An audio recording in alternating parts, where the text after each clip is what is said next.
योगी आदित्यनाथ कितनी बड़ी मुसीबत में फंस गए हैं। योगी आदित्यनाथ के पास सिर्फ 40 दिन का अल्टीमेटम है, 40 दिन का। अब आपको देना होगा हिंदू होने का प्रमाण। आज तक ऐसी चुनौती योगी आदित्यनाथ को किसी ने नहीं दी जो अब खुद शंकराचार्य ने दे दी है। शंकराचार्य ने महज 40 दिन में हिंदू होने का प्रमाण दे, वरना 40 दिन के बाद 11 मार्च को लखनऊ कूच होगा और योगी आदित्यनाथ को नकली हिंदू घोषित किया जाएगा।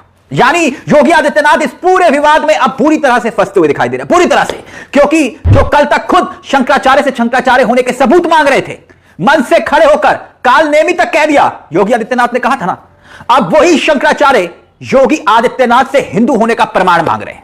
शंकराचार्य का यह बयान आपको जरूर सुनना चाहिए। यह बयान जिसमें प्रयागराज माघ मेले से वाराणसी लौटे शंकराचार्य अभी मुक्तेश्वरानंद ने मुख्यमंत्री योगी आदित्यनाथ के खिलाफ ना सिर्फ मोर्चा खोल दिया है, बल्कि ऐसी ऐसी शर्तें रख दी जिसे पूरा करना योगी आदित्यनाथ के बूते की बात नहीं।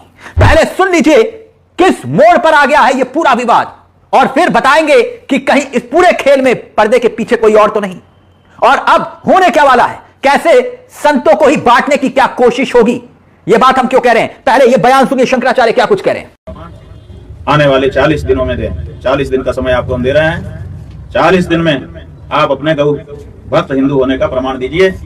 अगर आप ये प्रमाण नहीं दे पाते हैं तो ये समझा जाएगा कि आप नकली हिंदू हैं, छद्म हिंदू हैं, कालनेमी हैं, पाखंडी हैं, ढोंगी हैं, और आपने दिखावे के लिए गिरवा वस्त्र पहना है और दिखावे के लिए ही आपके सारे हिंदू हिंदू कहने वाले भाषण हैं।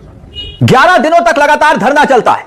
18 जनवरी से लेकर और 28 जनवरी तक जब वो वापस लौटे, 11 दिन सरकार की तरफ से कोई नहीं आया। फिर 30 तारीख को जाकर शंकराचार्य ने यह कदम उठाया, ऐलान किया। 8 किलोमीटर दूर रह गए थे केशव प्रसाद मौर्य, मेरी बात को समझिएगा, और कहा गया केशव प्रसाद मौर्य की तरफ से कि अगर मुझे कहा जाएगा तो मैं जरूर जाऊंगा। यानी सरकार ने नहीं कहा, अगर वो चले जाते तो शायद मामला बन जाता, लेकिन बात नहीं बनी। अब बात बहुत आगे निकल गई। 18 दिन के अंदर अब देखिए नोटिस चस्पा होता है, शंकराचार्य से शंकराचार्य होने के सबूत मांगे जाते हैं, बहुत सारी बातें निकलकर सामने आती हैं, और इस दौरान उन्होंने ना मौनी अमावस्या का स्नान किया और ना ही बसंत पंचमी का स्नान किया। 28 तारीख को वो निकल गए, और तब भी जाते जाते उन्होंने कहा था कि इस घटना ने मेरी आत्मा को झकझोर कर रख दिया, मेरे सम्मान को ठेस पहुंचाने का प्रयास हुआ, इसके पीछे राज्य की सरकार है।